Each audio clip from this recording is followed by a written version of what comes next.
You are listening to a free version of the Majority Report with Sam Steeder. To support this show and get another 15 minutes of daily program, go to majority.fm, please. The Majority Report with Sam Steeder. It is Friday, October 5th, 2018. My name is Sam Steeder. This is the 5-time award-winning Majority Report. We are broadcasting live, not steps from the industrially ravaged Gowanus Canal, but instead from sunny Las Vegas, Nevada, where I haven't seen the sun in days because I've been inside the Bellagio Hotel Conference Center at the Mass Torts 2018 conference. Yes, folks, the biannual visit to Las Vegas to sit down with some tort lawyers, hear about some of the most recent cases that are taking place around the country, involving very often enormous amounts of corporate malfeasance. And today is no different. I am here for this conference. Done a couple of pre-records yesterday because we had trouble scheduling for today. Later on the program, an attorney named Michael Berg, who has been on this program before, to talk about the explosions that took place in Massachusetts from the underground gas pipelines and litigation. I think that's going to, or actions are going to be brought against the company. I think it's National Grid. I can't recall. And then I sat down with Bobby Kennedy yesterday to talk about a case that he was working on as an attorney out of his firm in California against Monsanto, and a large settlement that was given as a function of in regards to Roundup. And I should just tell you right now, we did not talk about vaccinations. I've addressed this in the past with Bobby Kennedy on air, and I've spoken about it on air. I've spoken to him about it on air in the past. We have a fundamental disagreement about his, I wouldn't call him an anti-vaxxer, but I would call him very vax skeptical. And I think that's really an incredibly dangerous position to have, and contrary to the science. But you can go back and find that. I think I can't remember exactly when we had that conversation, but we did not get into that at all because I was more interested in that Monsanto thing, and that's what I'm here for, to hear about these cases. Interesting. I figured out to use an off-label usage for Roundup, so that's a little hint. Just a little bit of house cleaning, and before we get to our first guest, who is also here doing his show from this conference, David Pakman will be joining me in a moment. But before he does, a couple of moments of house cleaning.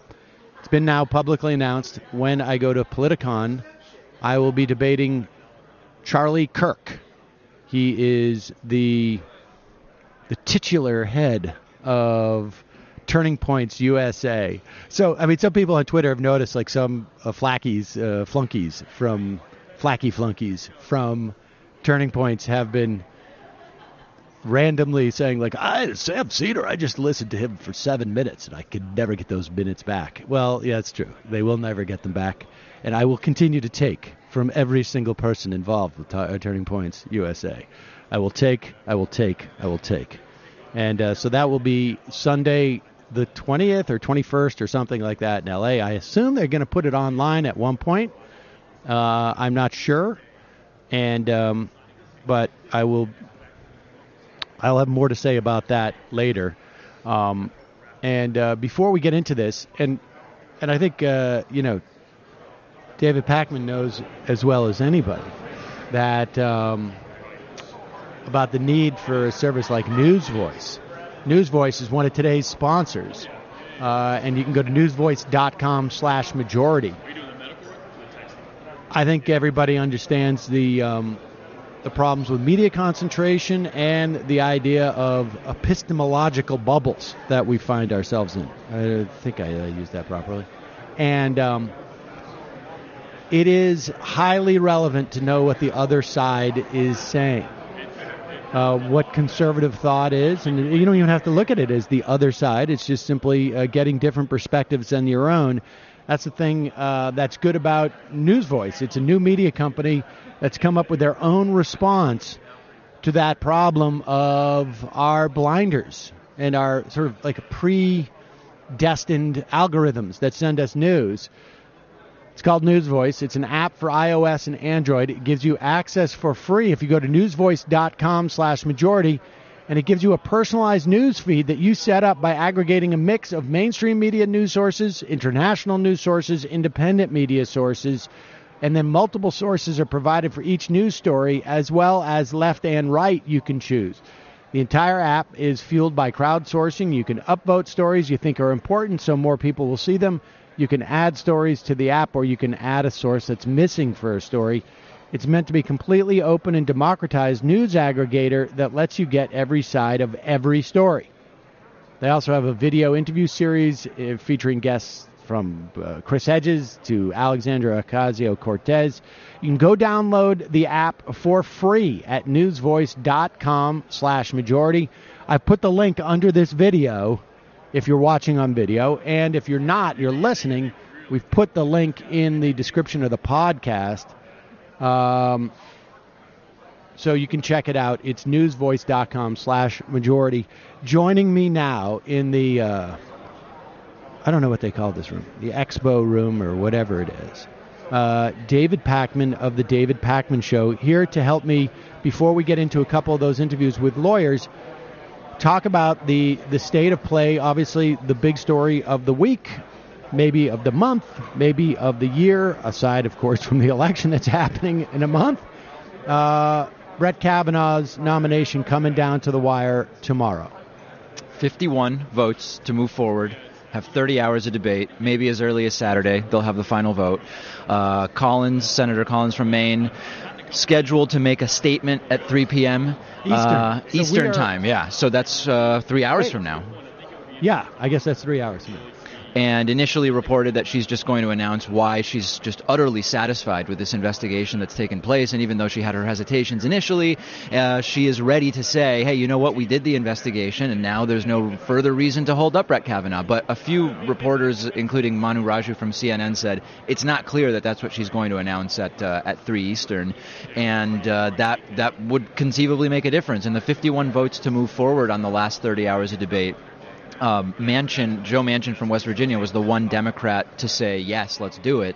And Lisa Murkowski from Alaska was the one Republican to say, no, let's not go forward. So this actually, there's sort of like two narratives, right? One is take the 30,000-foot view only, which is it doesn't matter what Susan Collins says on Tuesday. It doesn't matter whether Lisa Murkowski says let's move on to the final debate or not, that they're going to push him through. That was always the plan, and that McConnell knew it, and that even Jeff Flake arguably was part of that plan, going to him and saying, listen, you're not running for re-election. What if you say let's do this investigation? You'll get attention, but we'll still push them through eventually. That's like the 30,000-foot narrative. The micro narrative is, well, no, if Collins says she's not going to and Manchin says no, then Brett Kavanaugh doesn't get on the court. Well, a lot of this is going to be resolved in 3 hours. Yeah. But and so for many people, by the time they hear this, it'll be moot. But the dynamic, one way or another, is this. It seems to me, Joe Manchin will not vote for. Joe Manchin will not be the 50th vote. Let's put it this way. Right. Because obviously the 51st vote would come from Mike Pence. If Susan Collins announces that she's not going to vote for Kavanaugh, it's very hard for me to believe that Joe Manchin is going to be the 50th vote.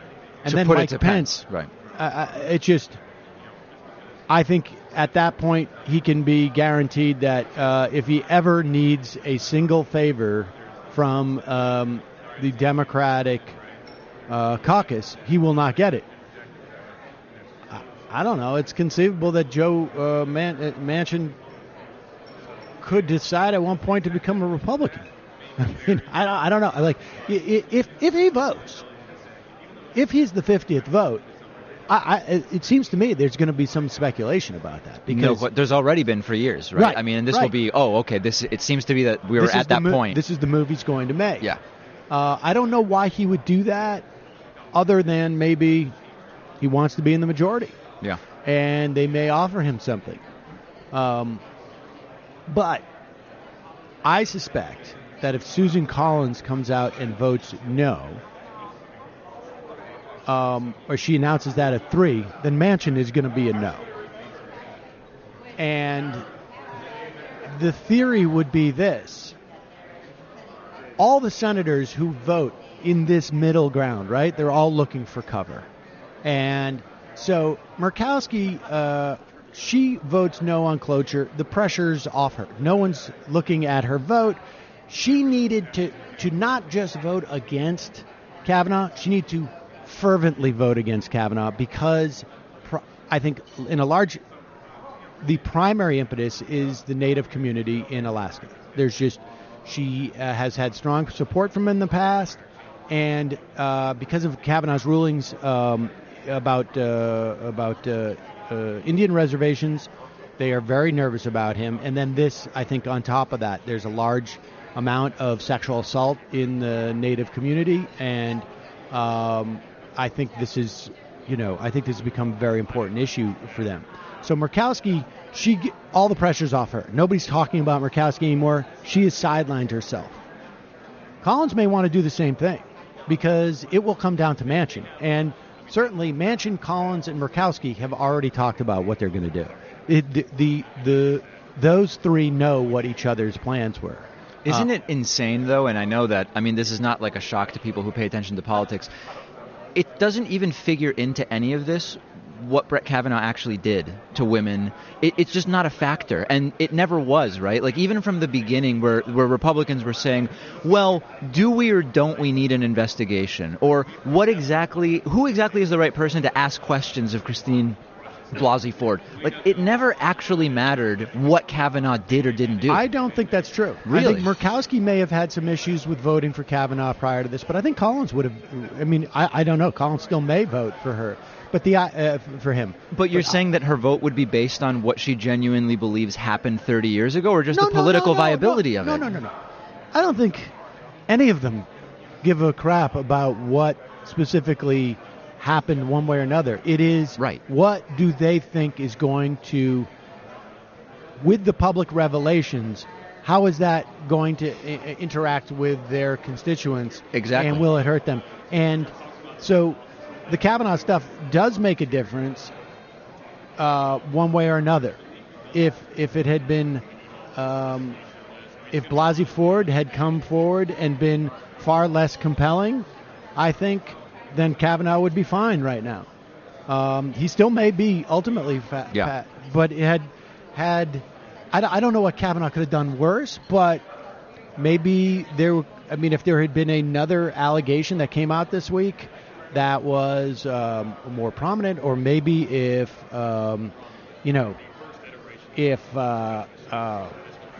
Mark Judge had said, yeah, it's true.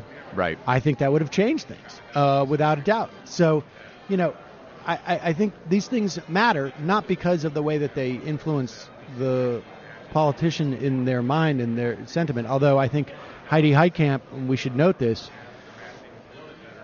it is clear this Kavanaugh thing has hurt her. Yeah. And I think for her, largely it was a personal measure. She may feel that she's going to lose this election anyways, and which makes the decision more about like how she wants to go out. Although I think there's also an argument, it's going to be interesting to see, with the Kavanaugh hearing behind her, right? If the Republicans vote against Kavanaugh, if it's ultimately Collins and Murkowski who bring Kavanaugh down, the pressure's off of Heitkamp. If Kavanaugh gets in, the pressure's off of Heitkamp. So I think she's going to have another month to reset the campaign, go back to the issue of health care, which was working for her in South Dakota. So, we'll see. Do you think Trump has stuck with Kavanaugh because he just wants to win and he sees having to pick somebody else, who he obviously would, as losing? Or do you think it's, I don't know if you've been following the really specific legal reasons why he wants Kavanaugh on the court for what's coming up when it comes to presidential power, when it comes to, there's a case about the sovereignty of the presidency, or like a mix of the two?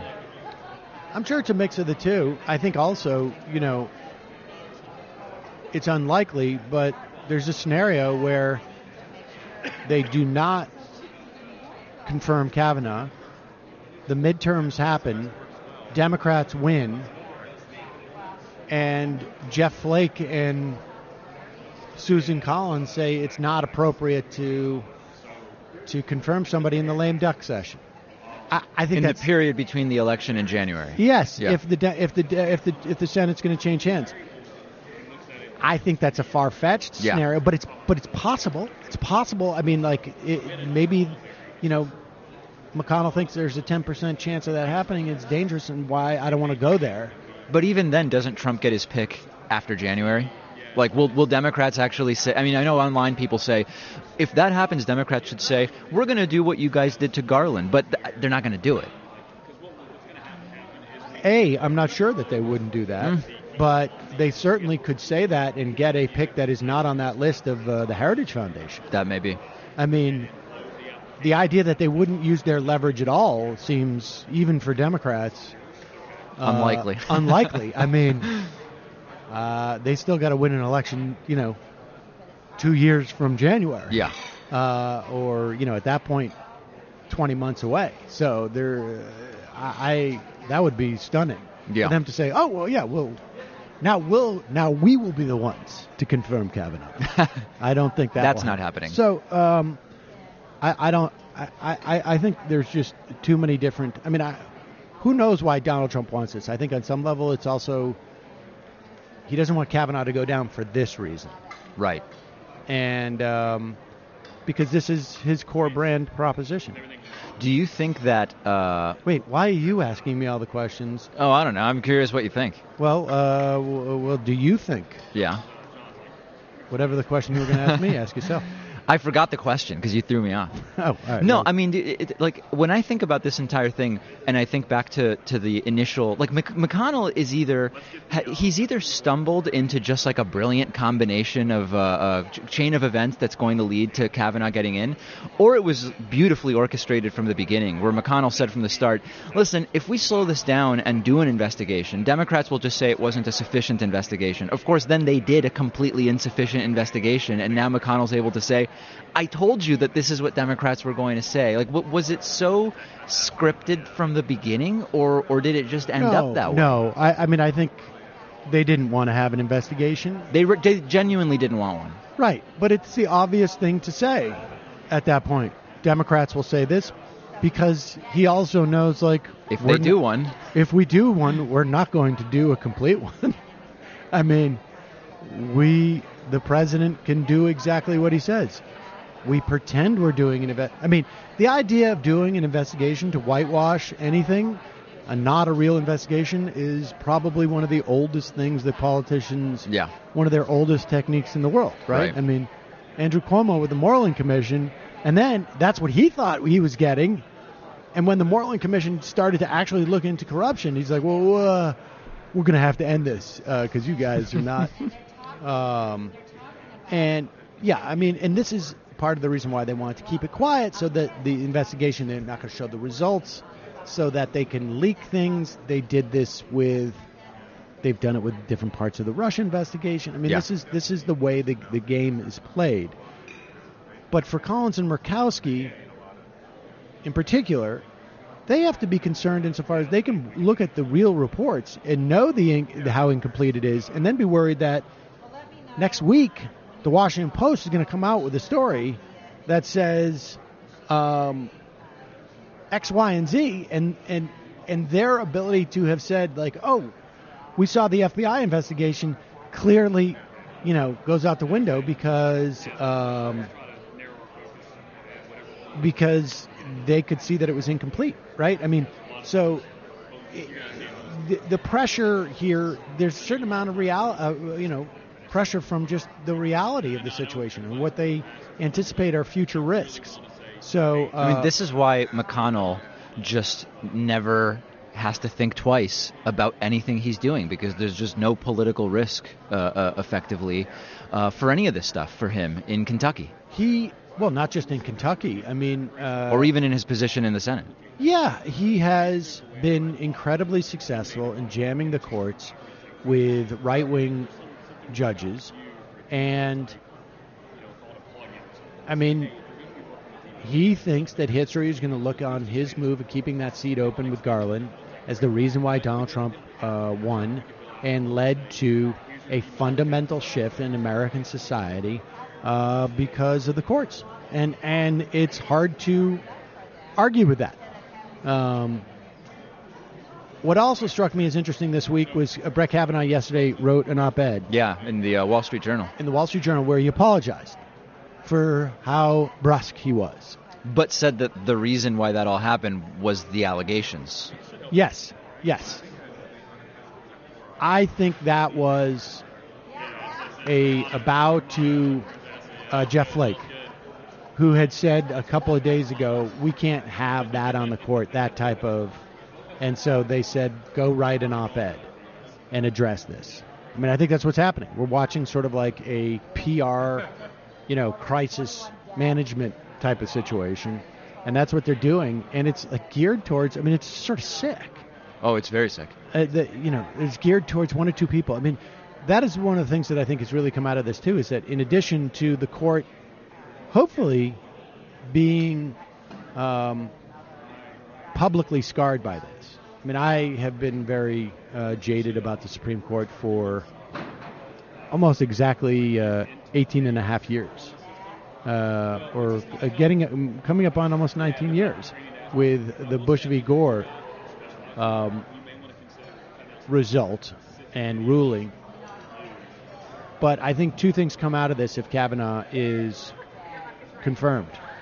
One is the Supreme Court as an institution is been dramatically weakened in the eyes of the American public and ripe for some type of legitimate reform. I think we're going to hear calls for court packing, which in principle I have no problem with.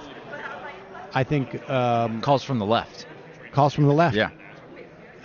When Democrats return to power, and term limits, which I think are, probably a better reform and more durable long term. I have no problem. Weren't there people, though, before the 2016 presidential election saying thinking about the future of the Supreme Court isn't a valid thing to think about when you decide who to vote for president? I remember people were saying that. David Pakman and I went to dinner last night with some constituencies who felt that. I don't know. Like, Michael has been IMing me, like, get to it already. No, I don't. I mean, look. Oh, the stuff from last night. No, well, reveal it from last night. Absolutely. No. All personal discussions on the record. No. Hey, David, by the way. Hey, Michael. I just think the left needs to start taking the court more seriously. I think they need to stop being fucking corporate Democrats. All right. But I think the left needs to start taking the court more seriously, and I think they're going to on some level. What do you mean when you say the left? I mean everyone from the center through the entire left. Well, that's not going to happen. Well, what do you mean by that's not going to happen? Well, what does it mean to take the court seriously? That people like what's actionable about that? What should people do? You don't write off considering the impact of what's going to happen on the court when you decide who to vote for. So here's my theory. Some people were doing before 2016. Here's my theory. But we vote our fucking conscience And then there's a All filibuster. right, well, wait. I want to just. I mean, I want to go through this with Jamie a little bit. But voting isn't activism. What else could the left be doing? Oh, well, I think the left could also start being more aware of the issues that the court deals with, so that you don't just have activists who are arguing about a woman's right to choose, which of course is hugely important, and I don't want any. What I'm saying to in any way imply that we need less of that. We need more of that. The answer she's looking for is car bombs, Sam. But I'm saying there should also be a greater awareness about. I mean, when was the last time we heard anything about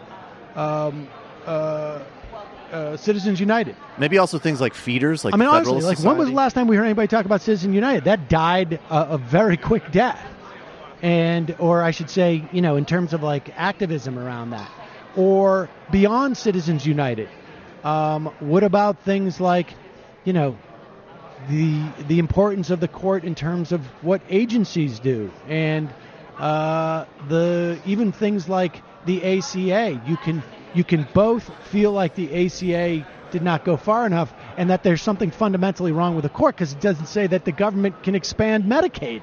Don't you think also a strategy for dealing with things like the Federalist Society and long-term plans for how to actually have they tried to do that, right? Exactly. They tried to do that with the ACS. I mean, when Obama, first of all, there should have been more pressure on Obama to make nominations of subsidiary courts. There was none. There was a couple of people writing about it, a couple of people complaining about it, but no one on the left cared. There was no letter writing, there was no petitioning, there was no activism around it at all. Because Merrick Garland's a corporatist. And then when people are put up for the court, there's barely a peep. And even on Janus. Well, I'm not even talking about the rulings as so much as when you had different very progressive justices who were put up who were knocked down by the Republicans. There was nary a peep. And so, electoral politics are not the end all be all, but when it comes time to vote, you should factor that in. And when it comes time to, what's getting you agitated, that should also factor. There was always the two things for voting for Clinton over Trump, and there were many, but it was really simple. If you wanted to simplify it, you could just say Supreme Court picks and Iran deal. And those are the two things that have already been, among many, many others, obviously, but those were such clear dividing lines in terms of voting intelligently, and no one has any answers to those two. And they're both catastrophic.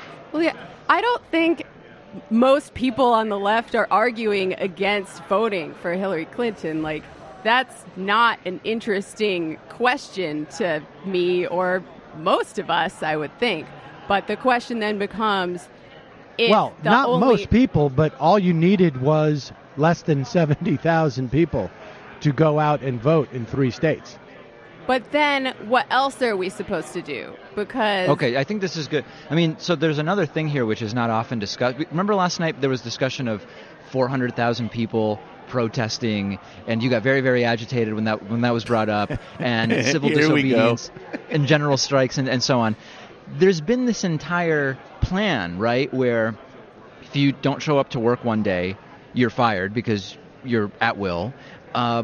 Wages stagnant in real terms for 40 years. So even if you're not going to get fired because you go to do civil disobedience or participate in a general strike, you can't afford to do it. So there's this entire infrastructure where when we say, well, okay, you vote every 2 years or however often, but what else, right?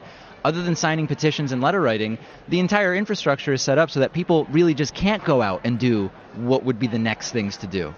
Well, the idea of some type of wildcat strike around the Supreme Court, which is so crucial, has been never even contemplated.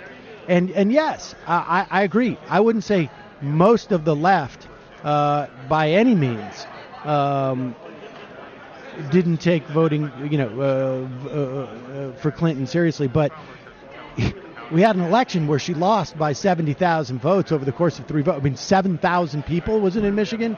Or is it 11,000 or 10,000 in Wisconsin? A big part of that had to do with voter suppression. A big part of that voter suppression had to do with the Supreme Court gutting the Voting Rights Act. David. And, I mean, so I mean, just the idea of like protests, there should have been protests about the gutting of the Voting Rights Act. There should be people organizing about it. So, David, how agitated was Sam on a scale of 1 to 10? I'm having a hard time hearing Michael. What did he ask me? David, can you hear me now? Yeah, I can. About how agitated was Sam if you were going to use a 1 to 10 scale? He was more agitated than I've maybe ever seen him in person. Or through audio-visual recordings. The goddamn Supreme Court. But yeah, no, I mean, and the same would go for labor protections. The same would go for, I mean, the only thing that I think is maybe, well, it's not a validating criticism of the dumb perspective at all. But, you know, Democrats did use the sort of the Supreme Court in a non-affirmative way in elections, right? Like, not here's what we might want to do with who we put on the Supreme Court, but simply we will put on people who aren't absolute monsters, which is true and is enough of a reason to vote for them in a general election. Well, look, but maybe, again, there does need to be maybe more of a strategic, proactive vision for what a progressive court could look like, right? Yes, well, look, absolutely. And I will say that a certain percentage of the Democrats, I don't know if it's 30% or 35% or 25%, are quite happy for the court to roll back. Yes. Consumer protections, worker protections, regulatory schemes, because then they don't have to, right? And so, we had, I don't know how many Democrats voted, maybe a half a dozen voted to roll back Dodd-Frank. And, they can do it because it's quiet and nobody pays that much attention to it. And but this is a problem. I mean, and this is a problem because the left is not, and again, by the left I mean from the center to the far left, and for some of them that's just not, what their shtick is. But the bottom line is the implications of the Supreme Court are just not appreciated broadly by the left. I mean, dumb left is an ad hominem, though. We're not supposed to say that. I enjoyed saying that. All right, wait, what did Jamie what? So I actually talked to my friend who's in the DSA's legal working group the other day, and he listens to the show. I think he's called in before, and he was talking about some of the real structural barriers to setting up a left version of something like the Federalist Society. Absolutely. Which is, I mean, he could probably call in and tell you more, but like the career path to being even considered to be nominated for a judgeship involves being a prosecutor, which mostly means putting black people in jail.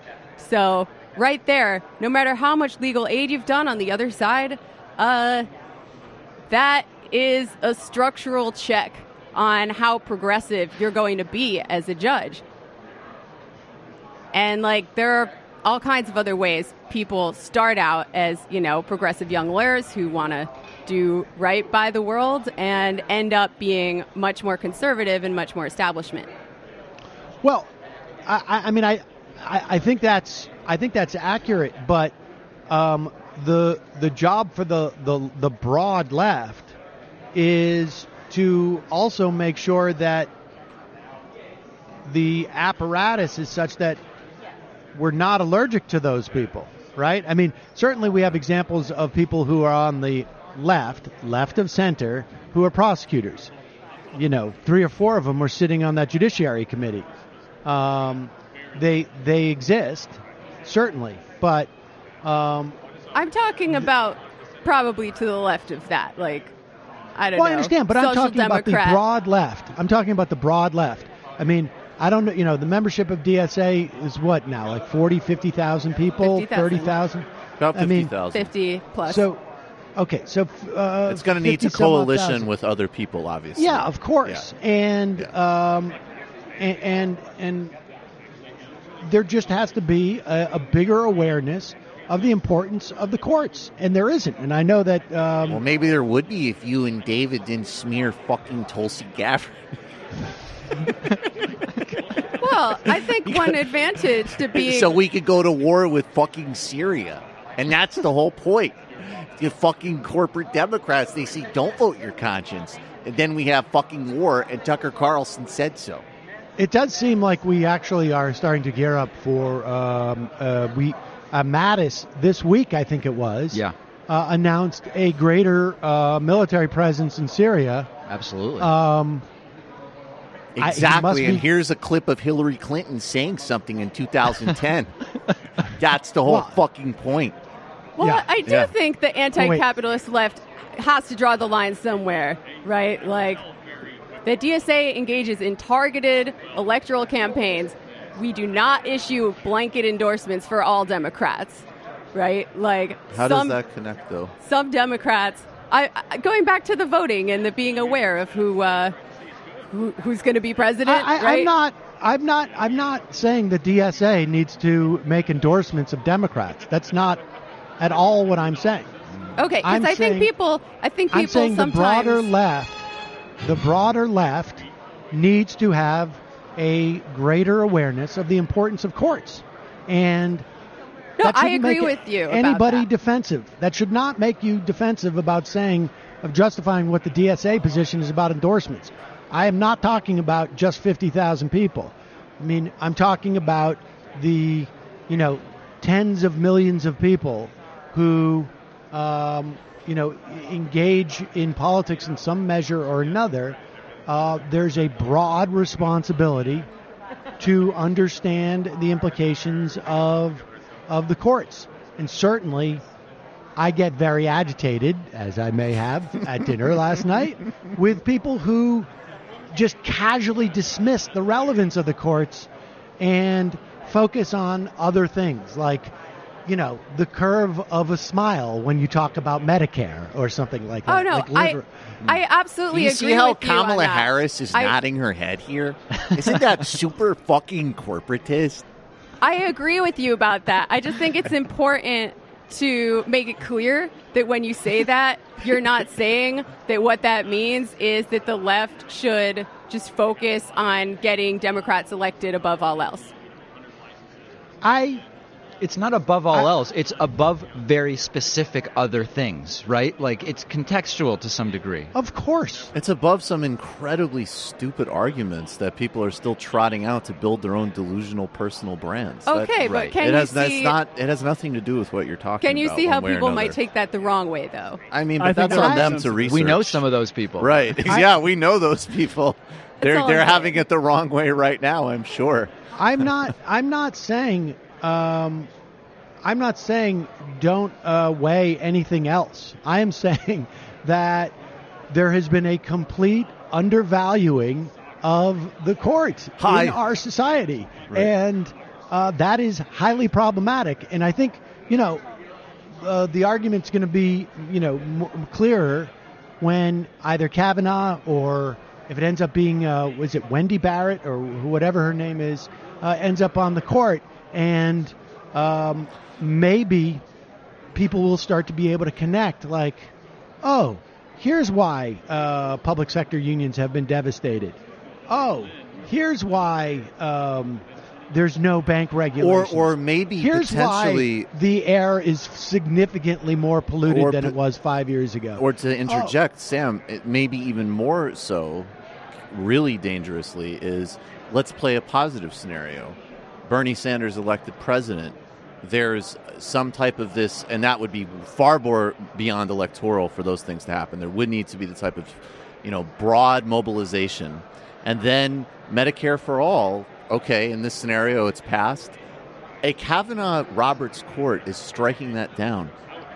There's no doubt that an actual left agenda that was passed in Congress and mobilized for in street action would run full stop against an oligarchic Supreme Court.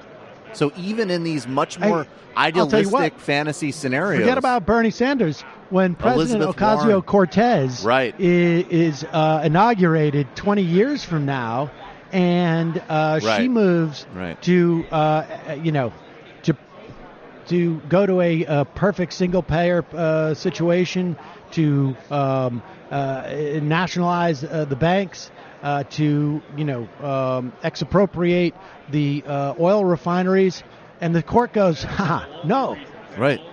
I mean, this will be the same court. And this happens. That we actually can see examples of this, of those agendas conflicting in other countries. So I think, and again, I feel like what also frustrates me is what you guys are saying. And certainly, what I'm saying is pay more attention to the court includes have term limits on the court, potentially pack the court, make it much more democratically accountable and transparent. That's part of the point. I think part of it is now is like understanding the importance of the court would lead. You'd see activism and agitation about term limits, or about packing the court. Like I say, not my preferred reform. It's not really reform, but I think it would be very helpful to have a very large movement in this country saying pack the courts, where an 18-year term limit ends up being the compromise position. I think that's super important. On Monday. Depending on my babysitter situation, because the kids are out of school, we may run an interview I did with Carol Anderson, and on voting rights. On voting rights, but really the interview ended up, because she wrote that book about white rage, and which was all about black people in this country getting some measure of rights, and then white people pushing back institutionally, and maybe 2 steps forward, 1.5 steps back type of situation. And then the parallels between what the court did back then, and by back then I mean pre-Jim Crow and post, sort of like mid-Reconstruction, post-Reconstruction, through to the 60s. Right. Like, this regime lasted for 70 years. Right. A regime of voter suppression lasted 70 years. And so I don't know that people, fully appreciate, the era that we could be entering into. Yeah, but Ocasio-Cortez endorsed Andrew Cuomo, which shows you it's fucking corporations, and that's why they want war with fucking Syria. And Tucker Carlson is the only one that says Amazon is bad, because you're fucking neoliberal sellouts. All right. You need a palate cleanser. Well, look. I actually am really enjoying this. We can do all of those things, right? Like, we need a diversity of tactics and a separation of that. That's a bad analogy I'm not going to make. But, the people on the progressive left liberals, social democrats, absolutely should be doing more activism around the judiciary. The people on the far left should be doing street actions around it. And we have been. So I think those things can all go together. Yeah, I mean, I don't know. I'm in no way making an indictment of the far left in this. I keep saying over and over again, from the center through the entire left. And the indictment is of the dumb left, which, if you guys don't want to do ad hominems, or just dum-dums, just dum-dums. But it's not just the dumb left. It is Dummies. Also, there's a lot more people, frankly, in the center to the, who identify as liberals, who, again, do not appreciate the implications of the court. I mean, this is a problem, and I don't know how else to articulate this other than keep saying the center throughout the entire left. The fucking center. It's especially a problem relative to the focus the right has on it, right? Like, if the right, this is the important point. If the right wasn't if the right knows what the left doesn't about it, and that's the problem. Yes. And that's, I mean, they subordinated everything to that. Some of them really were sincerely like, Donald Trump is a repulsive, disgusting human being, and there's one reason to vote in November: the court. And that power while Democrats were running and center to left, whatever terms, were running around in circles thinking about nonsense. And that power strategy is undeniable for them. Yes, and they win that way, and that's what matters: winning. Yeah, I agree. I think David Pakman has had about four words that you've been able to say during the course of this. And he was asking dumb. He's just asking questions. He's just asking questions. No, listen, you have got a ton of people in that studio. We roll deep at the Majority Report. We didn't even give Brendan a microphone. Brendan he's got one. Yeah, I have one. Brendan's There's been a lot of good points that I share, so I didn't want to inundate David with all these other people. I mean, Well, you listen. saw people packing Grand Central Station the other night. Sorry, I'll let you talk. There've been a lot of protests. But like, I mean, cool. But so what? It's great, but it doesn't matter. I think people. I'm just saying people are getting more activated around this issue, and you're going to continue to see it. I hope so. I mean, Well, it's been a pleasure being with you.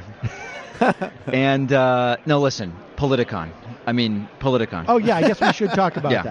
that. What are you doing at Politicon? I have no idea. You have no idea? I think I'm on any time that there's like something huge going on, like for example when Cenk is debating Tucker Carlson. That's when I'll be scheduled to do a really obscure 6-person panel in the basement of the building. So that's my schedule for Politicon. And I honestly, I still don't even know what I'm doing.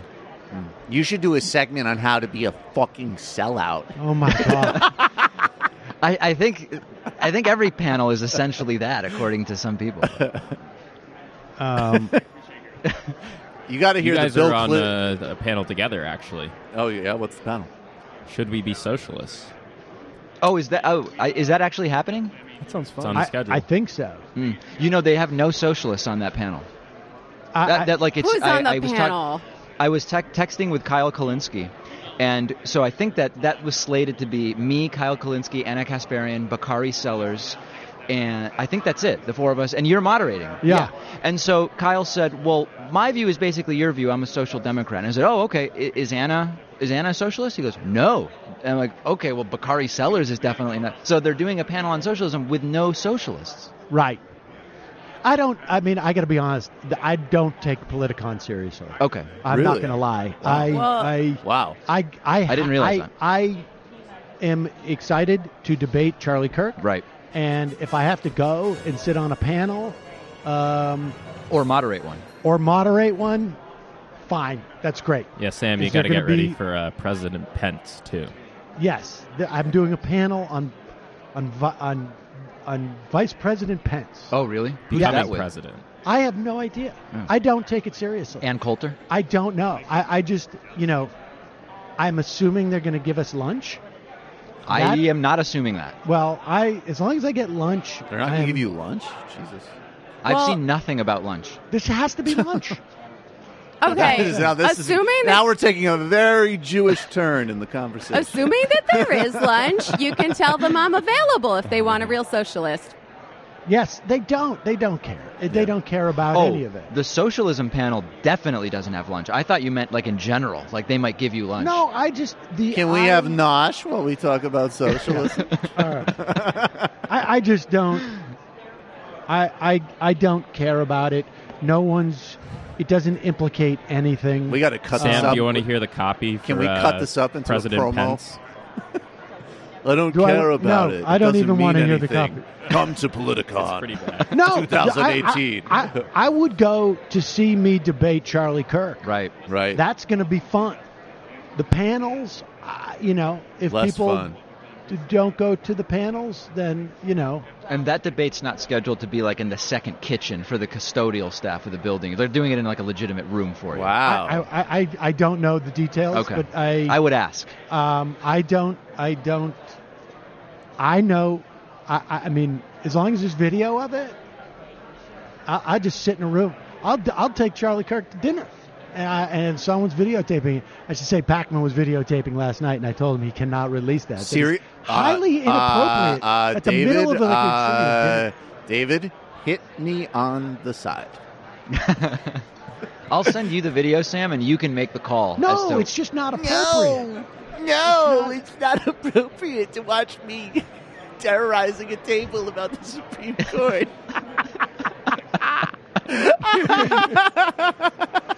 The restaurant had started clearing out by that point. Let's talk a little. All right, I just want to hit on a couple of points. Yeah. How much have you dug into this supposed NAFTA reform? Some. Your sense? Well, it's definitely no longer called NAFTA. That's correct. Yeah, but there's some tweaks, like 62.5% of car components used to have to be made in the 3 countries to avoid tariffs. That's now 75% in the USMCA. Is that a brand new deal? Like, if NAFTA was the worst deal ever, does going from 62.5% to 75%, is that mind-blowingly different? Not really. You know, there's intellectual property stuff where copyright will persist 70 years beyond the life of the copyright holder versus 50. I don't know that that's even the right direction. No, that's the wrong direction. Right, Without exactly. a doubt, increasing that is bad for consumers, for artists, for everybody. Public health has implications for pharmaceuticals. Public health. Yes. One of Trump's complaints with TPP was that the conflicts between the parties were going to be adjudicated in this kind of transnational, extrajudicial whatever. Right. This is the corporate resolution IDES. I can't remember exactly. That's basically, like, another version of that is how the three countries, U.S., Mexico, and Canada, you know, Trump complained NAFTA doesn't allow for holding anybody accountable if they violate the agreement. The way that now it can be done would be through basically the same type of board that TPP would have put in place, which I thought Trump was against. You know, I mean, it's a gong show. Right, and to the extent that there was any of those other changes in terms of like the car stuff, that was all part of the TPP. Well, yes, right. That had been negotiated with Canada and Mexico as part of the TPP. Yeah. And that was just language that was lifted from there. Yep. There is actually some enhanced labor protections for the Mexico. $16 an hour thing, right? Yeah. Right. And I think, and Zach Carter, we did the illicit history of trade for my show, and what he said is, you know, there are some people inside the Trump administration, which specifically on issues like that are considering some relatively, you know, leftward moves. And the reason literally is, you know, a white ethno-state. But it's the soft side of the cruelty and racism of immigration policy. It's that, like, if labor is less exploited and less abused in Mexico, there's less incentive to come here. So it's okay, I mean, it's the right policy for the most obscene reasons imaginable, but it is an interesting policy shift. Yeah. All right. Well, David, we've got to get to a couple of the lawyer interviews that I did. Thank you for having me. Thank you for coming on. We didn't have a chance to talk about how the Trump administration wants to weaken mercury regulations, but who doesn't want a little extra mercury? Here's a clip of Bakari Sellers talking about mercury in 2010. Maybe you could just smear Tulsi Gabbard more. Fucking sellout. All right, look, let's take a quick break and then run this interview with Mike Berg, who talks about the explosions in Massachusetts. And then we will come back and throw to the Bobby Kennedy interview. David Pakman, DavidPakmanShow.com. Right. DavidPakman.com. Whoa. Yeah. Well, all right. Nice. Congratulations on Thank you. scoring that URL. All right, DavidPakman.com. Obviously, you can find him on YouTube, youtube.com/The David Pakman Show. The David Pakman Show. Congratulations on that one. Thank you. All right, folks, quick break, and we'll be right back with Mike Berg. Sitting with me now at the Mass Torts Conference 2018, Nevada, Las Vegas, Mike Berg from the law firm Berg, Simpson, Eldridge, Hirsch, and Jardine. And Mike, you and I have talked in the past. You've done a lot of, I know, construction litigation, faulty. Mass Torp been the lead lawyer in the Yaz and the Ortho Ever and the Zyprexa litigation, Predaxa. Okay, so what are you working on now? I think there's something that people should really know about that we're working on now. With the Kavanaugh hearing and the hurricane, the very little news came out about these gas explosions that occurred north of Boston in the Lawrence and Andover area. These explosions were not one explosion of one building. These were explosions of multiple buildings along the main and feeder lines of the gas company, Columbia Gas. It's the most outrageous thing I've ever seen. I've tried numerous gas explosion cases around the country, have handled more than 50 gas explosions. This is the worst conduct I've ever seen by a gas company. Okay. Give us a sense of, and I don't think people appreciate this. This is, when you say it went across these two towns, it wasn't where they were joining. I mean, it literally, like, how many miles span were houses subjected to just blowing up? Probably between 3 and 5 miles, which is it's unbelievable. And the reason and this is really such an amazing situation, is in 2004, the gas company got acquired. At that time, we have memos showing that they knew that these lines, these old steel lines, which had been around for more than 50 years, needed to be replaced. They had leaks, they had corrosion, and they knew they were dancing with the devil if they didn't do it. And so this is Columbia Energy, and they are bought out by National Grid. Is that what happened? Well, they were bought out by a company out of Ohio, which bought them. Is a holding company that now owns Columbia Gas, but we hold both responsible, and they knew in memos that they needed to repair and replace these lines. They knew there were leaks in these lines.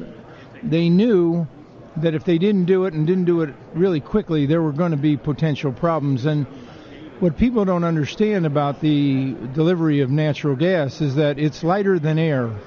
So if you have leaks, what happens to it, it tries to get above ground. It'll go ahead and permeate along the line. And if you have multiple leaks along the line, which is what they had here, ultimately that gas will find a way to get out, whether it's through cracks in the basement, whether it's in a house, whether it's in a store. And when it does, and you get the right mixture of oxygen and natural gas, and it can be from a pilot light, it can be from a boiler, it can be from static electricity. You now have an ignition source, and the next thing you know, you have a catastrophic explosion, which there's deaths, there's people who are burned. How many deaths were we talking? We know of at least 3 at this point in time. We have probably a half dozen people that have been burned.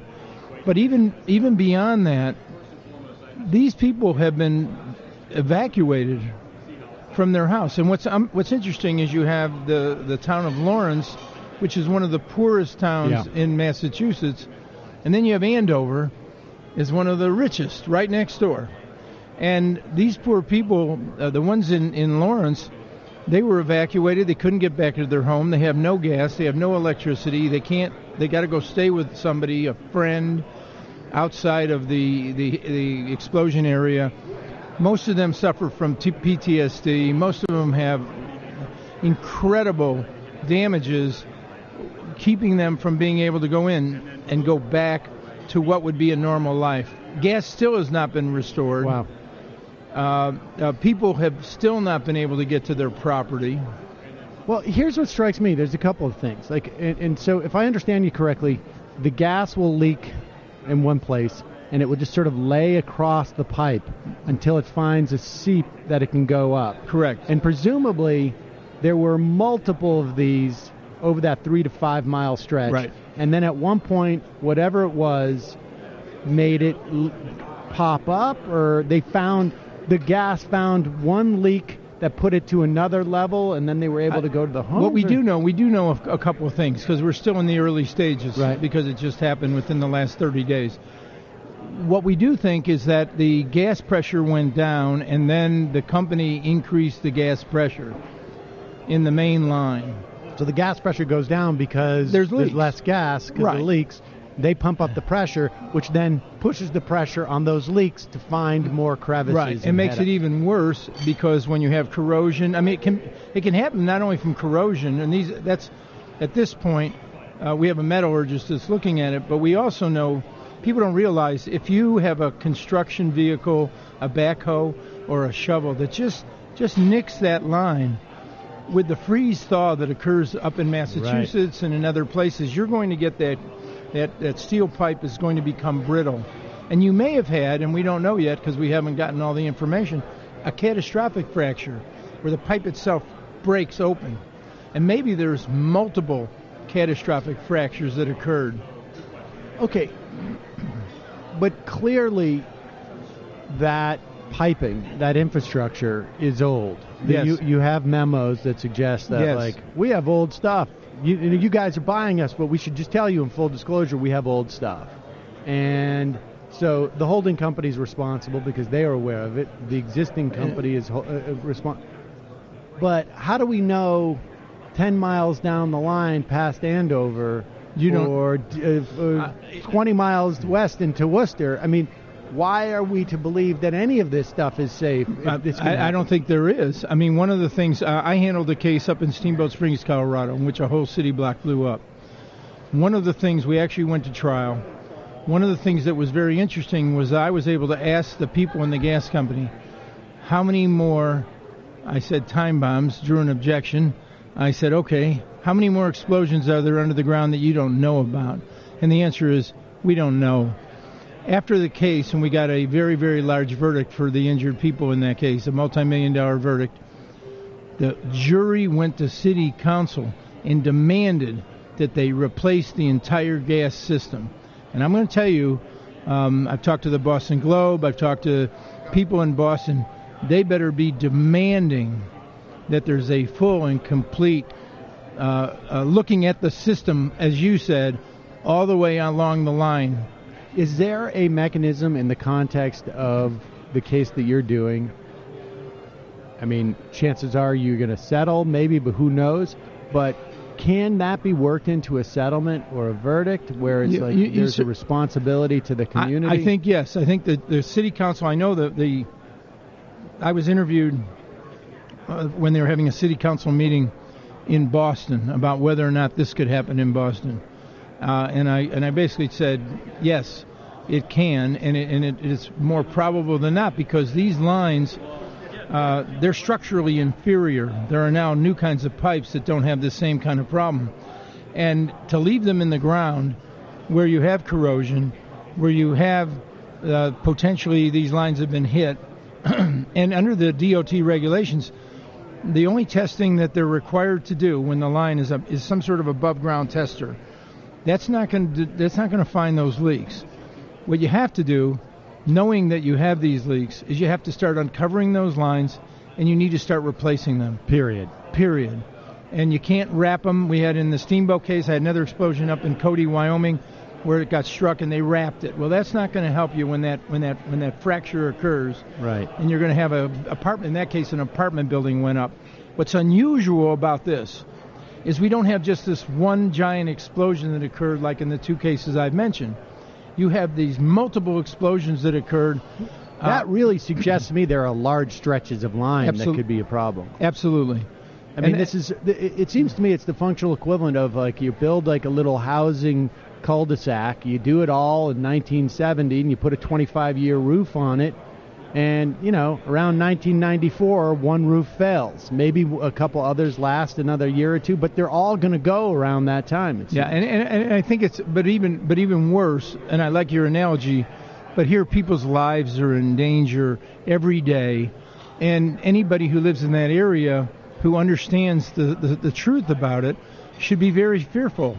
When is the next explosion going to occur? When are they going to replace these lines? And I'm going to tell you, they had a plan in place back in 2004. But they do talk about how much money it's going to cost them to replace these lines. And they knowingly delayed it. So we went from 2004 to 2018. And they had plenty of time to fix this so these people would not be going through what they're going through. You do that now. I mean, it's all about shareholder value, right? Because if we expend more money, where are our profits? We're just eating into profits because we're investing in the future. Shareholders want their payoff now, and so this is one of those things. There's another twist that I want to make sure everybody understands. In Massachusetts, the Public Utilities Commission entered into an agreement with the gas company, and there was a thing in there called the tariff. And in the tariff, they attempted to limit the liability of the gas company for anything like this. And they did it without the consumer's knowledge, without the consumer's knowing, in which it says they're not going to be responsible for anything that occurs with regard to the gas line. And the argument was, well, we're going to keep your gas prices lower that way.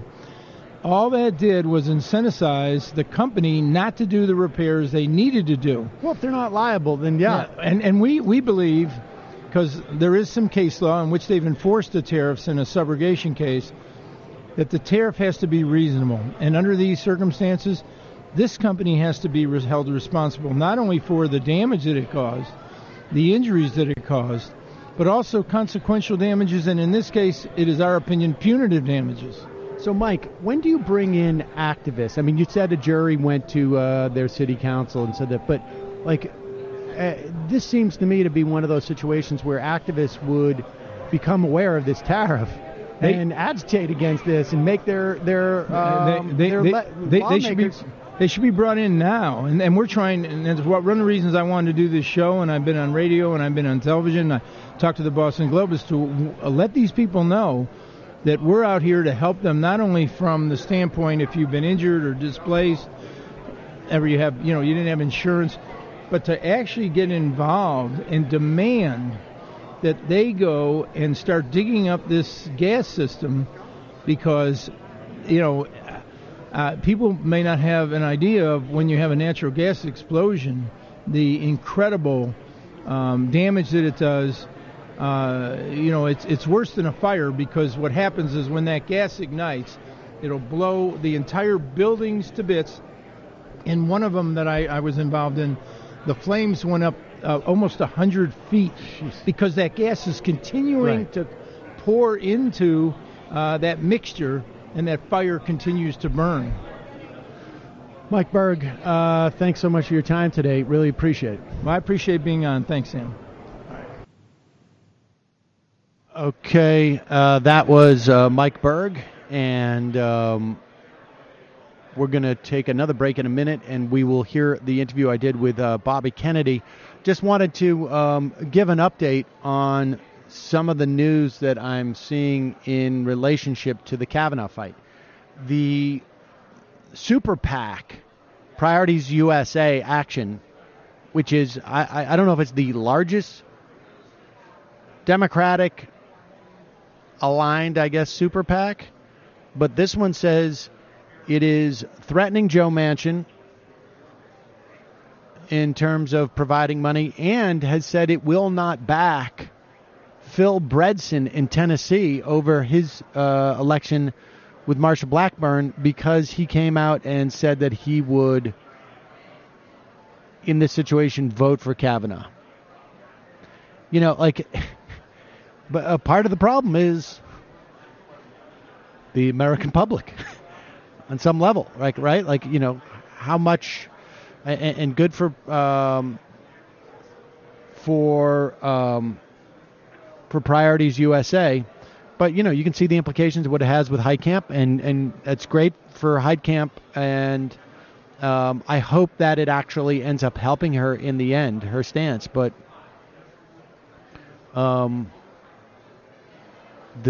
we need to start forced relocation of some folks. So you guys look around the studio.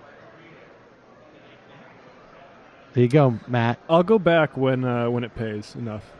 It's gonna be costly, I think. I think the relocation services is a great idea, Sam. I will volunteer for Omaha. There's a lot of trees there. Omaha, really? A lot of good. You want to be that flat? I miss the Missouri River Valley, so I could go back out there. All right, so we're start getting a bike somewhere. share program, a farmer's market. I don't know, buddy. You might need to go back to Jersey and make sure that criminal gets reelected. Hey. Plead the fifth on that one. I used to work for his daughter. Oh. All right. Well, there you go. The there you go. This is like a hotbed of corruption in that studio. All right.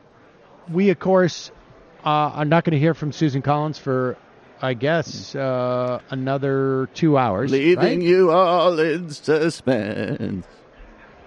But let's take another quick break, and when we come back, Bobby Kennedy on the recent court case involving Monsanto, which is now owned by Bayer, as he'll tell us, and an interesting case involving Roundup. Let's go to that now. So joining me now at the Mass Torts 2018 conference in Las Vegas, Nevada, Bobby Kennedy, who is obviously a longtime a lawyer with the Waterkeeper, and now are you working with a specific firm on this one? On the Monsanto? On the Roundup? Yeah, with Baum Hedlund. With Baum Hedlund. Baum Hedlund, okay. And the California firm. Okay, and so, all right, tell us about this this Monsanto Roundup litigation, because I think there's a lot of questions that folks are aware of. New report, I think, out by the Europeans saying that there's reason to believe it is damaging to bees and bee colonies. There's been all sorts of questions about its overuse for like environmental issues and creating a monoculture. And then there's also, I think, intellectual property issues involving people having the ability to own their own seeds. What aspect of this have you guys been working on? Well, we're open to litigate essentially on one aspect, which is non-Hodgkin's lymphoma. And as you point out, this chemical has a lot of problems with it. And really, the problems have surfaced and the concern has surfaced because of overreaching by Monsanto. Monsanto was recommending Roundup. Roundup is a common name, the brand name for Monsanto's product, glyphosate. And for many years, and it's an herbicide, so it's used by Monsanto. It's used by farmers to kill weeds and avoid paying people to pull the weeds. But Monsanto really made its money. It's now 50% or 75% of the herbicide that's sprayed in America is Roundup. And around the world, it's probably got 80% of the world market. And the way that it got the market is by developing GMO plants that are Roundup resistant. So farmers, rather than individually spraying weeds, can now saturate the entire landscape with Roundup. It kills everything except for that target organism, the GMO, the Roundup Ready corn, the Roundup Ready soy, etc., which can grow through the toxic spray. But in 2006, Monsanto developed a new application, or essentially kind of an off-label application for Roundup, which was they started recommending to farmers that if you spray Roundup on crops just before harvest, it dries them out and makes them easier to harvest. So for the first time in history, Roundup was being sprayed not on seedlings, but directly on foods. And so now it's showing up everywhere. It's in milk, it's in mother's milk, it's in our children's cereal, it's in beer, it's in wine, it's in almost all the food, virtually all the corn that you can eat.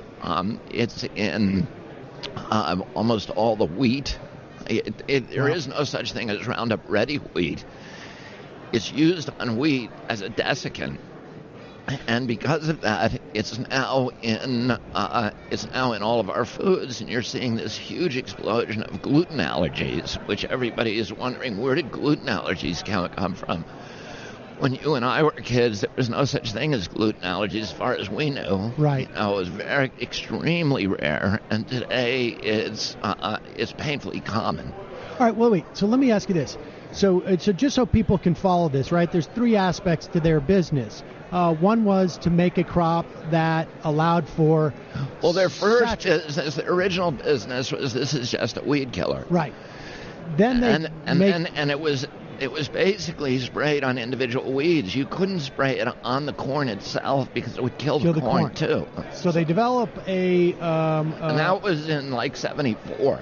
So they develop a corn so that you can completely saturate your field now. You can with this spray stuff. it out of airplanes, and there's we have some people have issues with GMO. Let's put those aside for a moment. Well, GMO, people think.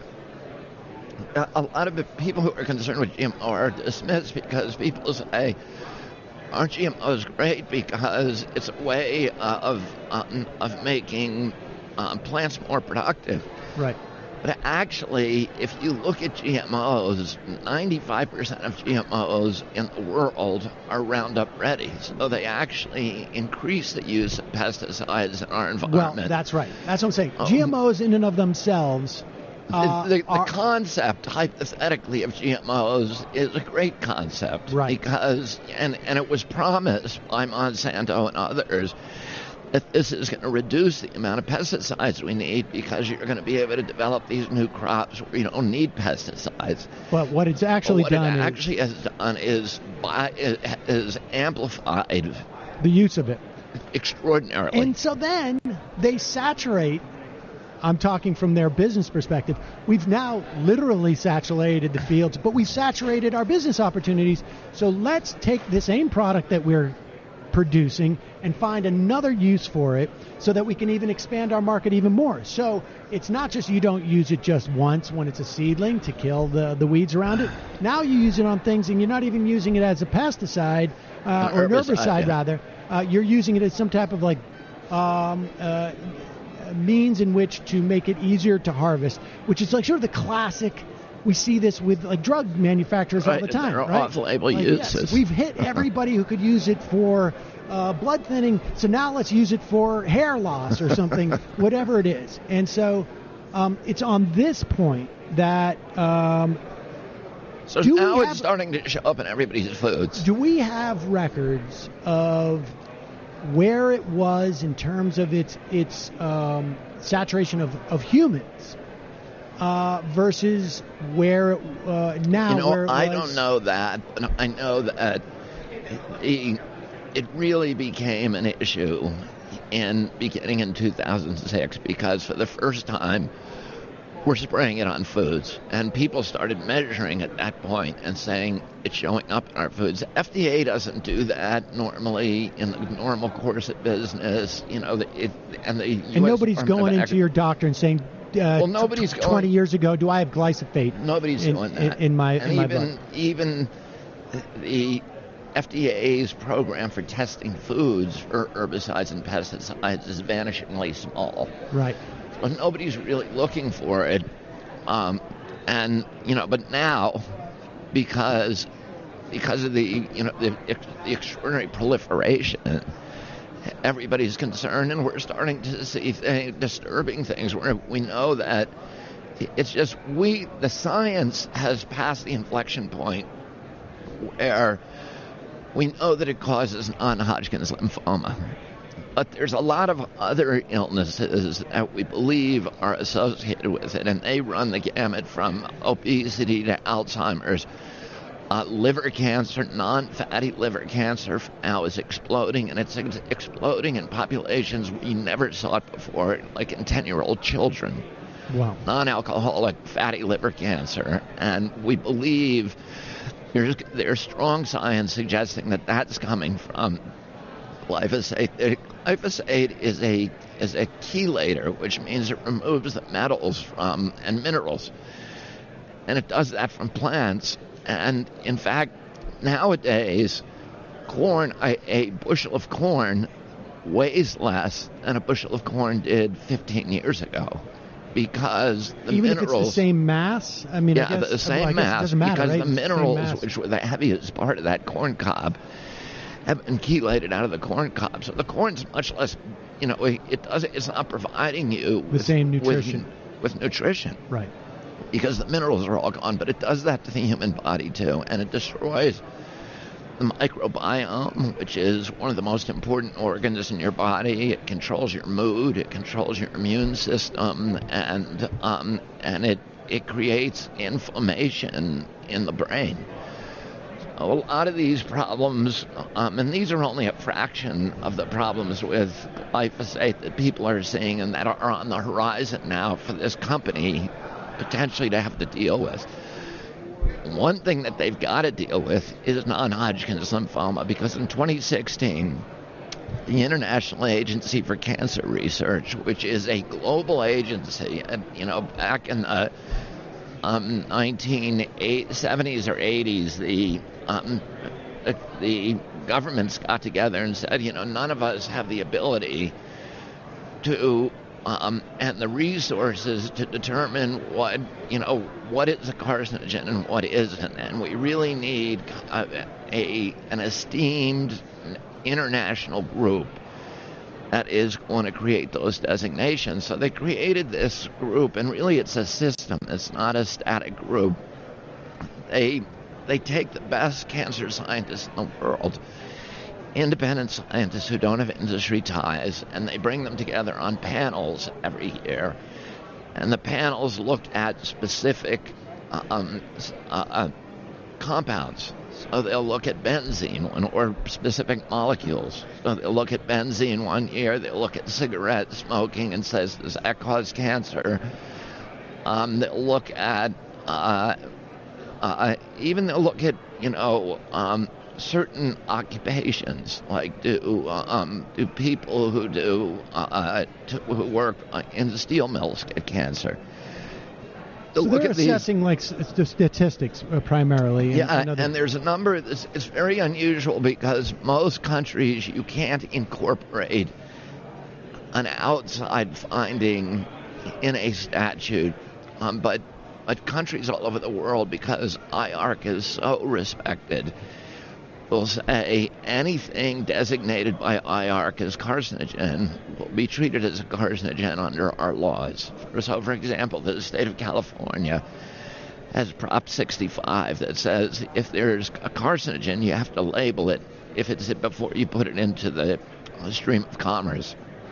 And they say, and that law says, for the purpose of determining what is a carcinogen, what isn't a carcinogen, use IARC. We rely on IARC. So if IARC says something's a carcinogen, there are 30 countries and 35 states that say under their laws it is treated as a carcinogen legally.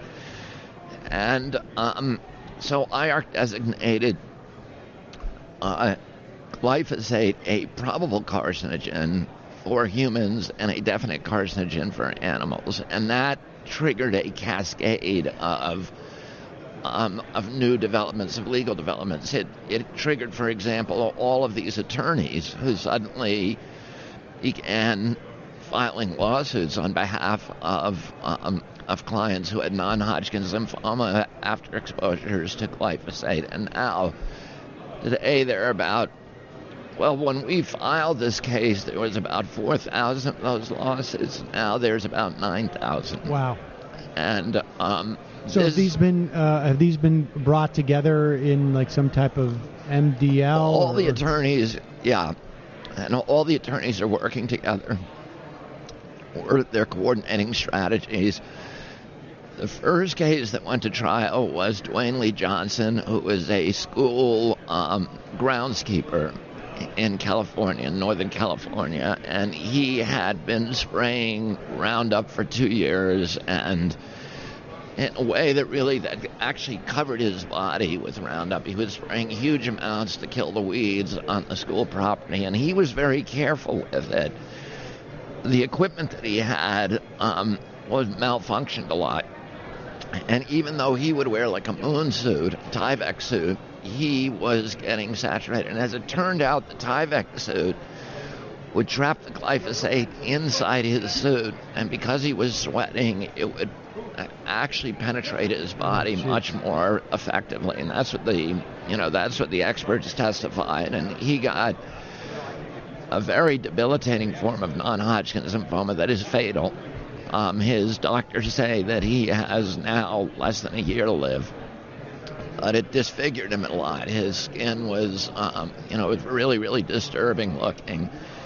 He was also a very good client. He's a wonderful man, and he has a very, very good presentation. He's very hardworking. He has a great family. He fell in love when he was in college, love at first sight, with a woman who had immigrated here from Mexico.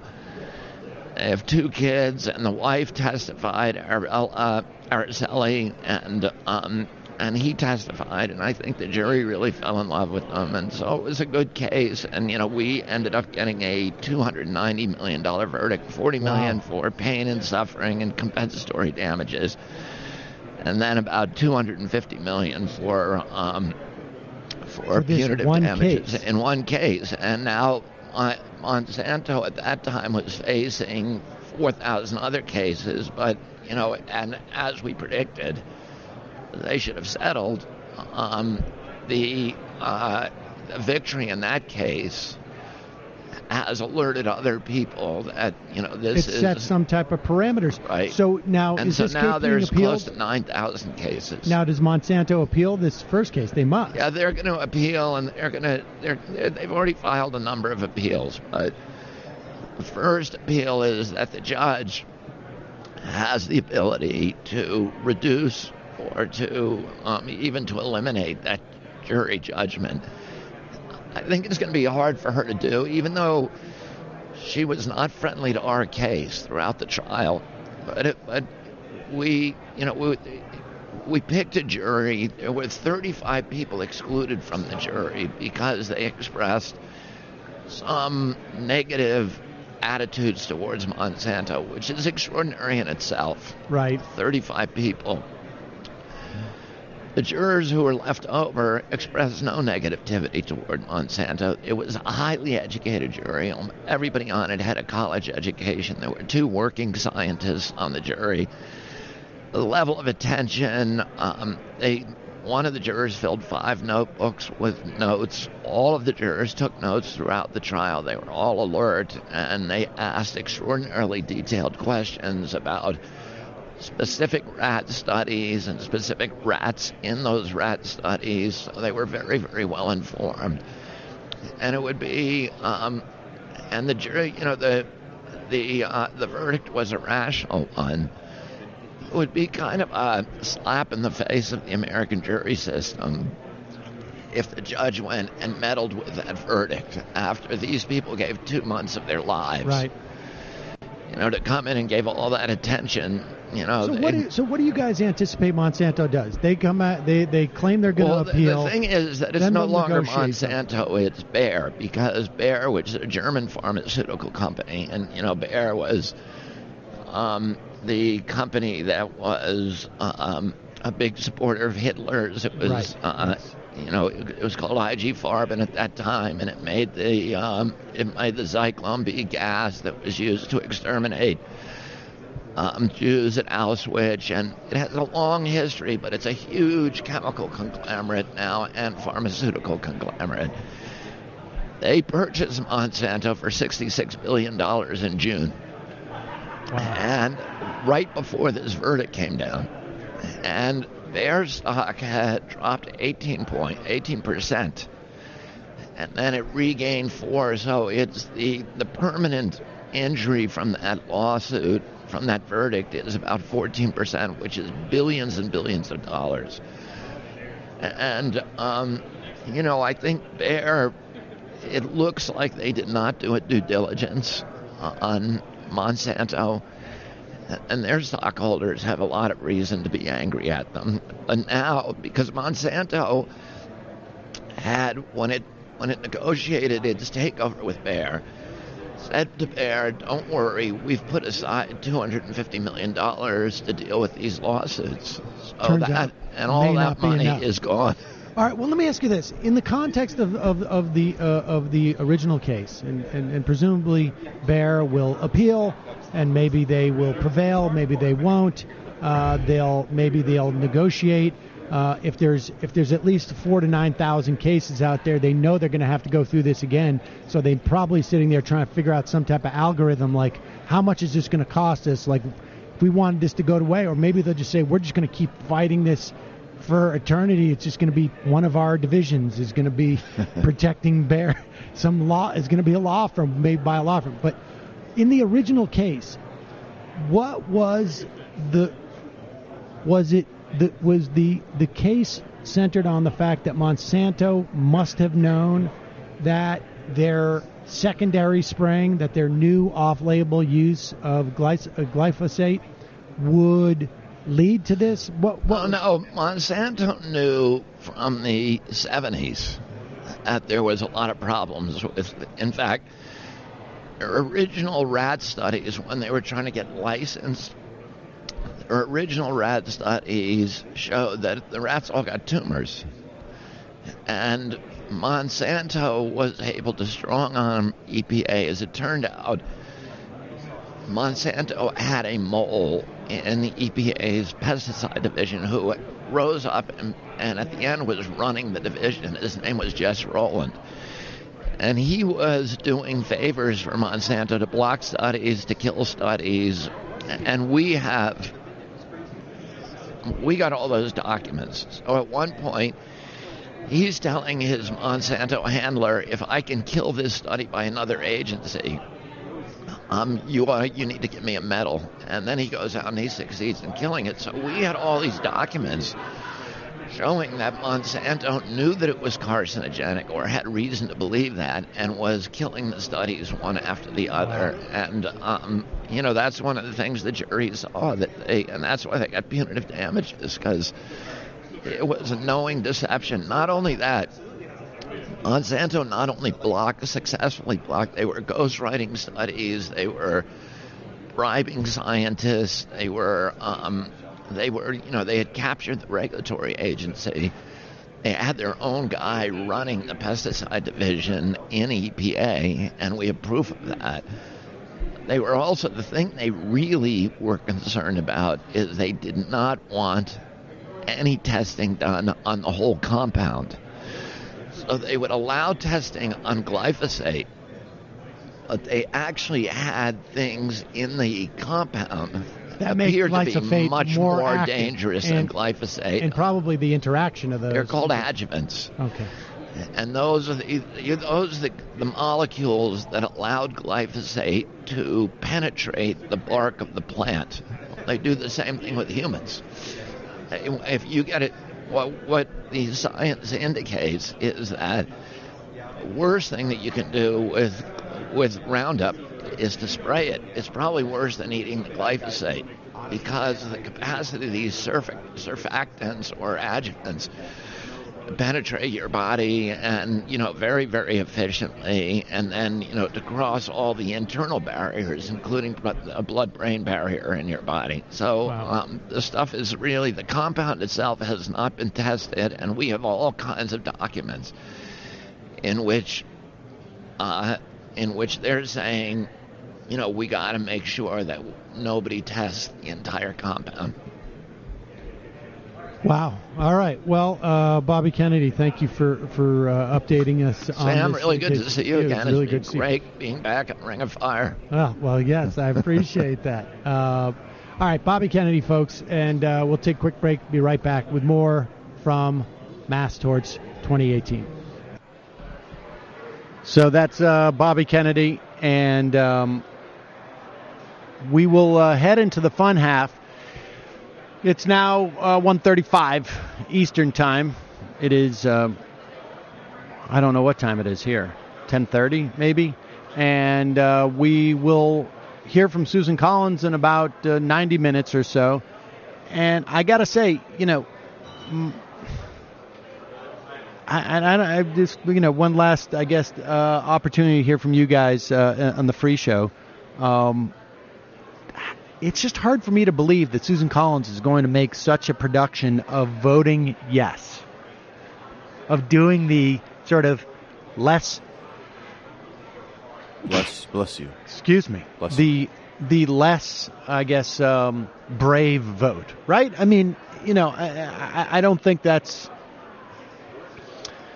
just my perspective. I think objectively speaking, for her to vote against, for any person to vote against their party, maybe brave is not the right word. It is more controversial than voting with your party. Mm-hmm. And I don't know why you would want that. On the other hand, she comes out today at 3 and says she is voting for Kavanaugh. It takes the pressure off of Manchin to vote for Kavanaugh on some level. Because if she votes for Kavanaugh, then Mike Pence ends up being the then it's a done deal anyways. So his vote is sort of irrelevant tomorrow. But I guess we will see. I mean, I have just successfully convinced myself that she will vote against Kavanaugh and successfully convinced myself that she will vote for Kavanaugh's confirmation. I'm playing chess against myself. And it's a total stalemate. But I mean, those are the two. You know, those are the two. Those are the two reasonings as to why you would see her announce at 3 p.m. I think she's going to vote against. Maybe, I don't know why. No, I mean, actually, I think it's just. I think that if she was going to vote for him, she would just do it, get it over with, and announce it, and sort of end the drama. I don't see the advantage for prolonged drama in a yes vote for her. Well, the advantage is she gets to say, oh, there was an investigation and they didn't find anything. No, but I'm saying she should have done that yesterday. Oh, well, yeah. Then it would be like, yeah, when she said it was thorough, then she could have just been like, all right, here I am. I'm going to, but she's been. I think Jamie could be right. I mean, I think, this for is another day, though, of pressure on her. I mean, what's the advantage of that? Well, I mean, 3 p.m. is, another day of pressure, but now she is guaranteed a platform in which to justify her vote. Yeah, she'll look like she did her due diligence. But, who is she justifying her vote for? Right. I haven't seen what the Kavanaugh numbers are in Maine, but if they are even remotely close to what the rest of the country in more less Trumpful states, the numbers have to be running against Kavanaugh, I would imagine, in Maine. That would be my guess. Maybe I just, who is she trying to justify a yes vote to? A no vote to. I guess, we'll see. I don't know. Right. That's the long and short of it. Do we have a Jimmy Reefer Cake song? Maybe Yes. the insight lies in Jimmy Reefer Cake, who is, in fact, a maniac himself, a Maine citizen. It might be in the song because it's called The Dankest Truth from Outer Space. The Dankest Truth from Outer Space. Okay, well, let's hear that song. Oh, before we do, folks, just a reminder, jointhemajorityreport.com, jointhemajorityreport.com. Your support makes this show possible. This past week, we had a Tuesday. Tuesday existed this week. Also, don't forget justcoffee.coop, fair trade coffee, tea, or chocolate. As I was saying, this week did include a Tuesday, which means that it included a Tuesday night, which means that it included a Michael Brooks show. In fact, not just a Michael Brooks show, but the Michael Brooks show. Michael, who was on that show? Daniel Bessner, who is author of Democracy in Exile, Rise of the Defense Intellectual, and author of a recent op-ed in the New York Times on a left foreign policy, like what that would actually look like programmatically. We talked about the European Union. We talked about China and Africa. We talked about why the concept of national security, just like the economy, is sort of a myth, and how to actually disaggregate what we're actually talking about. It was great, and we took a lot of questions in the post-game on the mechanics of how a left-wing foreign policy actually comes together, and also, of course, touched on what's going on in Brazil, which Daniel just got back from. Patreon.com/TMBS. Next Tuesday, Alex Perrine. Jamie, the Intifada? Yeah, so this week we had on artist and journalist Molly Crabapple. That episode is out now. We talked about DIY disaster relief and mutual aid and austerity resistance in Puerto Rico. We also talked a little bit about how our sex worker comrades are resisting Sesta Fosta and fighting for safety and dignity. We also looked back a little bit on our own time in the naked girl business, which is actually how me and Molly know each other. Also, Sean reminded me that our patron goal bonus is out now. That is the first and possibly only episode of our cooking show, Acid Kitchen. So check it out, folks, for your psycho culinary delight. It's for patrons. And Matt, literary hangover this week? Yeah, there's going to be a brand new one out this weekend on Corey Robin's The Reactionary Mind, where we will apply Corey Robin's book to the zero-sum debate that Majority Report had. There's a very relevant portion of that book, and I'm not going to spoil anything. Check it out this weekend if you want to hear about that. It's a zero-sum game. All right, let's hear the Jimmy Reefer Cake offering for the week. Aliens came down and they gave me something bad. Now everybody's gonna get it. The dankest truth from outer space will blow your mind and melt your face. Forget the bubble that you live in. They will all be forgiven. Where's the truth? When did it die? Like Kavanaugh, they all pose and lie. Partisan claim, hypocrisy no longer matters. Are you kidding me? The strain I suggest to you, as in these nuggets that I call truth. The dankest truth from outer space will blow your mind and melt your face across the globe. They will consume my strain of truth just like food. Because they need me, you take yourself too seriously. If you consume my strain of truth, I believe it can help you.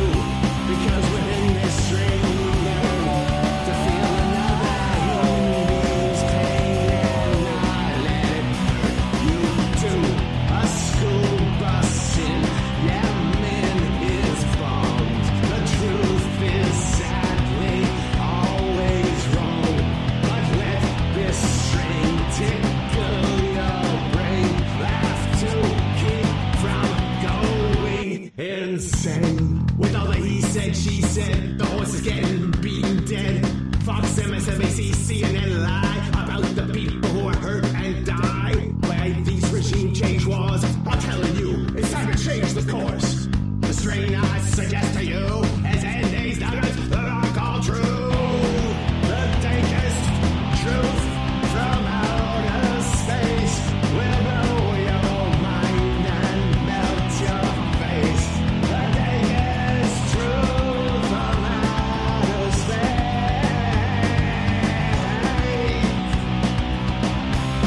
'Cause you need me, you take yourself too seriously. If you consume my strain of truth, I believe it can help you.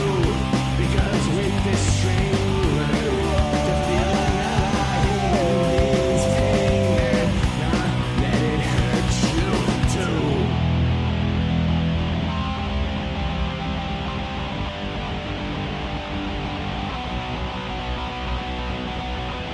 The dankest strain from outer space will blow your mind and melt your face.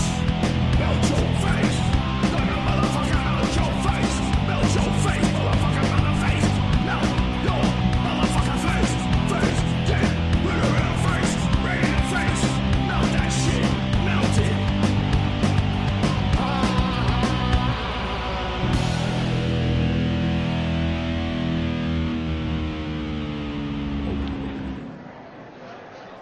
Rocking out. Wow, that was really a throwback. That was like at your time when you were not knowing who Ace of Base was. Yeah, exactly. That was, good stuff. We got to Good get stuff, that Jimmy song Reefer to Cake. Susan Collins. We'll speak to her conscience. Exactly. Dankest outer space will melt your face. The dankest truth. Just also one thing to look out for, the trial of Jason Van Dyke, who is the cop who shot Laquan McDonald in Chicago. Folks recall that video from now a year and a half ago, maybe? That, my understanding is that the verdict is supposed to come down really any minute, and it could be a real mess in Chicago. So keep an eye on that. In the meantime, we will take a break. Head into the fun half, 646-257-3920. We will take your calls and your IMs. See you in a moment.